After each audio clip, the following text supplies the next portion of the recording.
Happy October, everyone! My name's Alex DiVincenzo, and I run BrokeHorrorFan.com. Now that October is officially underway and the Halloween season is upon us, I can finally dig into my stockpile of seasonal treats. It seems like the Halloween goodies hit shelves earlier and earlier every year, which I'll never complain about. But I've been stockpiling some of this stuff since like the end of August, and it's been pretty tempting, but I wanted to wait to share it with you guys so it was on camera.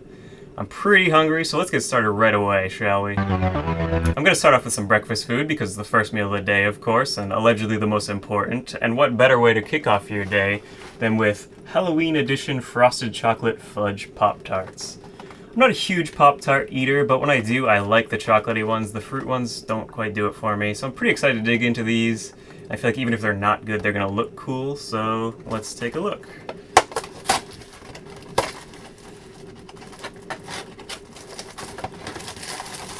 This is a box of 16 toaster pastries. There's 2 in each package. I'm a scrawny dude, so I usually can't eat both, but more power to you if you can.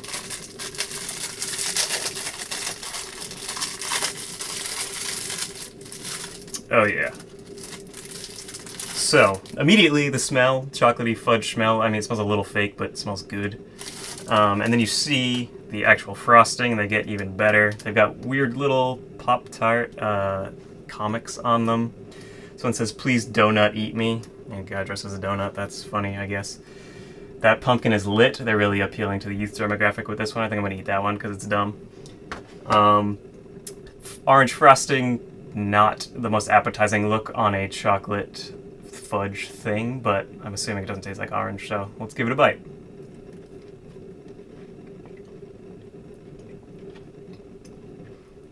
Oh, that's good.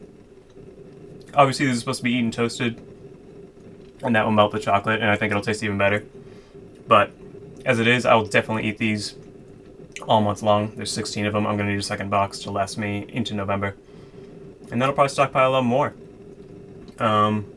Definitely really, really good. And I just had a bite of the corner, and as you know, if you've ever eaten a Pop-Tart, it's better in the middle when there's more distribution of all the center flavor. So, yeah, I definitely recommend these if you're a chocolate fan. The Pop-Tarts definitely aren't the only autumnal breakfast food on shelves this year. In fact, I have another one for you right here. This is pumpkin spice Cheerios. Not explicitly Halloween, but of course pumpkin spice is synonymous with autumn, one of the most popular flavors. In fact, I have more pumpkin spice stuff coming up later. But the Cheerios, I'm not the biggest fan of Cheerios in general. They're a little bland for my tastes. I still eat like a 7-year-old, so I like really sugary stuff. But I'm interested to try the pumpkin spice, so let's do it.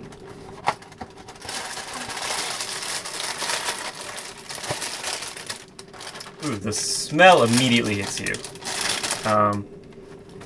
Very traditional pumpkin spice, almost smells like a candle or something like that. It's good.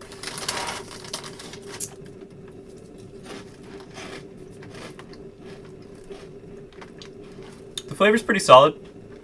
Not as strong as the scent, but very good. I imagine a lot of it will wash away in milk, as is often the case with a flavored Cheerio. But it's first ingredient is whole grain oats, which they advertise pretty heavily all over the box, so if you're into that kind of thing, these are good. They're probably the least likely thing to give you diabetes, unlike everything else I'm going to eat today. So if you want to be healthy with your Halloween choices, this is a good one. Definitely add them to my breakfast routine in between Pop-Tarts so I don't die. This next item's limited edition, but I think it's been on the shelves longer than any of the other items this year, so I've been dying to try them. It's apple pie Oreos. I'm a big fan of Oreos in general, and I like all the limited edition stuff that they've been doing. I mean, nothing ever really comes close to the original Oreo. I mean, the perfect combination of the chocolate and the cream. But I'm a sucker for a gimmick, so I buy basically every flavor. Nice to have just the one pack and then never touch them again, really. So let's try apple pie.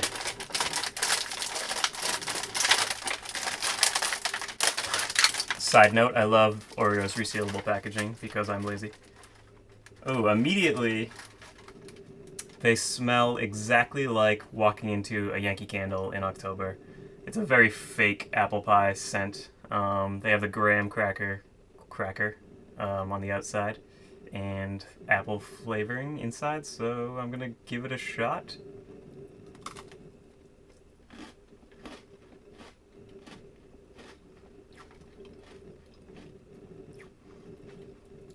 It's not too bad. It basically also tastes like I'd imagine what it feels like to bite into one of those candles. Very strong, very fake. Not particularly appley. I like the graham cracker on the outside, but the filling doesn't quite do it for me. A little too sweet. But again, limited edition. If you want to pick them up, they'll help set the mood this October. Not a bad investment, but certainly not one of Oreo's better runs. So that was apple pie, and now I'm going to go for caramel apple because I like my daily dose of fruit, but I'm going to take it in the form of a cupcake. This is from Hostess, who always does some good autumn foods every year. It is a frosted caramel apple cake with creamy filling, according to the box. So let's try it out. Do you guys say caramel? Caramel? I don't know. Someone's gonna say I said it wrong either way, but whatever.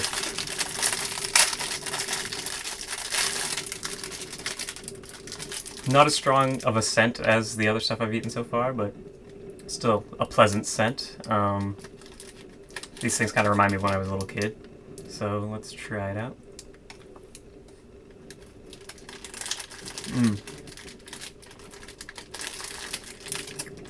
That's pretty good. Kind of subtle. Oh, the caramel hits you a little later. Tastes mostly just like a cake, which I'll never complain about. But not particularly appley, which I also won't really complain about. So it's good, but not great. Here's another Hostess treat. Pumpkin spice Twinkies. Not the biggest Twinkie fan in the world, especially since they got rid of them and then they came back and I feel like they taste different. But in any event, I know they have some more explicitly Halloween flavored Twinkies, but I wanted to go with the pumpkin spice this time. So let me give it a shot.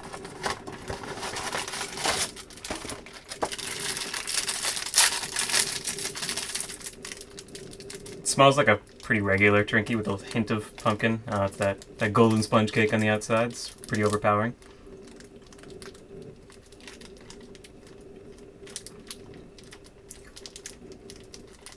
I mean, they take sponge cake pretty literal. It's awfully spongy. Pumpkin spice, not particularly good in this one.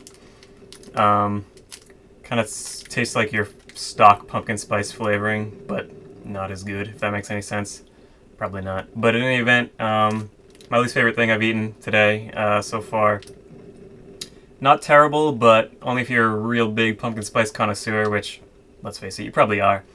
But otherwise, just don't worry about these. Go for the ones that have, like, chocolate in them or something, I guess. Lastly is the item I was most excited to try initially, and then became pretty disappointed when I actually looked into what they were.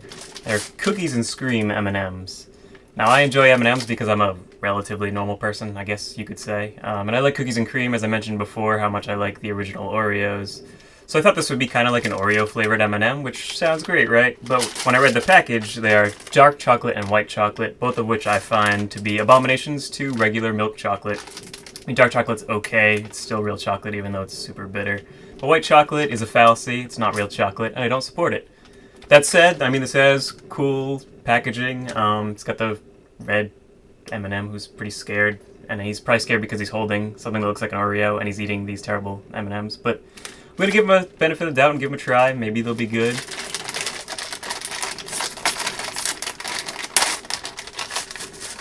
Alright, they're smelling pretty good. They're a little larger than your average M&M, and they're kind of darker than a brown one, and they got white speckles on them, so I mean, they look kind of cool. I guess you can pitch them as Halloween even without the bag.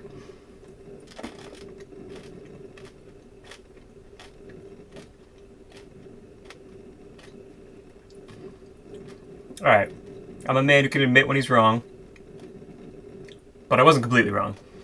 Definitely not as good as they could be, but I would say the dark chocolate's not very bitter, the white chocolate's not too strong, so it's not bad.